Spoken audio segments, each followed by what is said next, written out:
Hi kids! Have you ever noticed that a mess usually doesn't happen all at once? Take your room for instance. Maybe there's one thing out of place, which is really no big deal, then a couple more and a couple more, and suddenly you have a mess.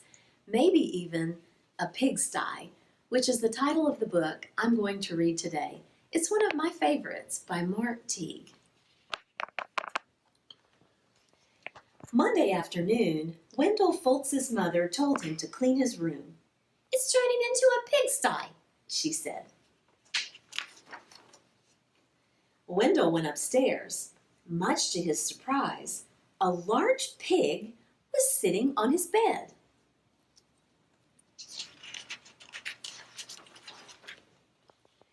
"Pardon me," said Wendell.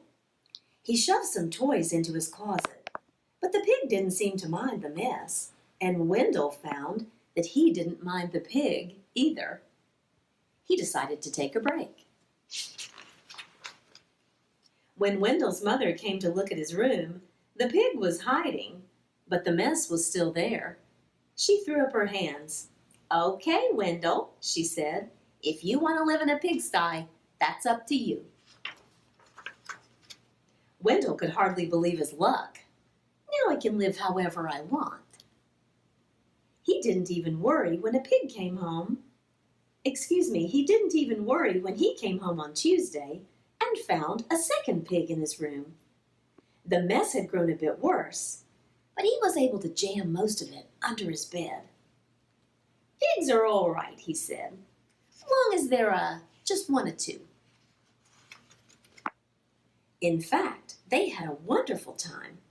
They played Monopoly until late each night and left the pieces lying all over the floor.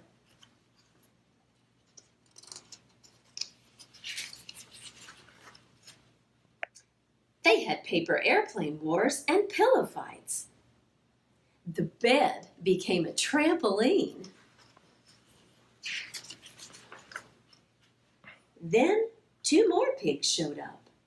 The mess just grew and grew.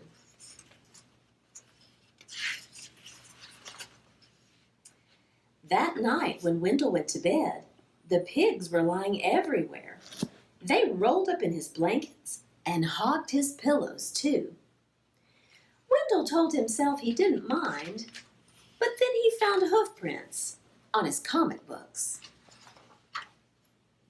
And Friday, when he got home from school, he saw that someone had been sitting on his basketball. And his baseball cards were chewed. "That does it," said Wendell. "I've had enough." He ran downstairs to tell his mother. "Sorry," she said, "but your room is your responsibility." She handed him a broom. Wendell started to complain. The mess was too huge, but suddenly he remembered a saying he'd heard that many hoofs make light work. He marched upstairs and organized a cleaning crew. They swept and scoured, polished and scrubbed. Later that afternoon, Wendell inspected his room and pronounced it clean.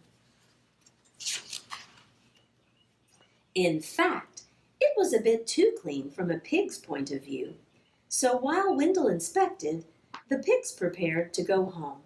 One of them made a phone call and a farm truck came to pick them up. They hugged and grunted and oinked goodbye. From that day on, Wendell kept his room clean, except for those nights when his friends came by to play Monopoly.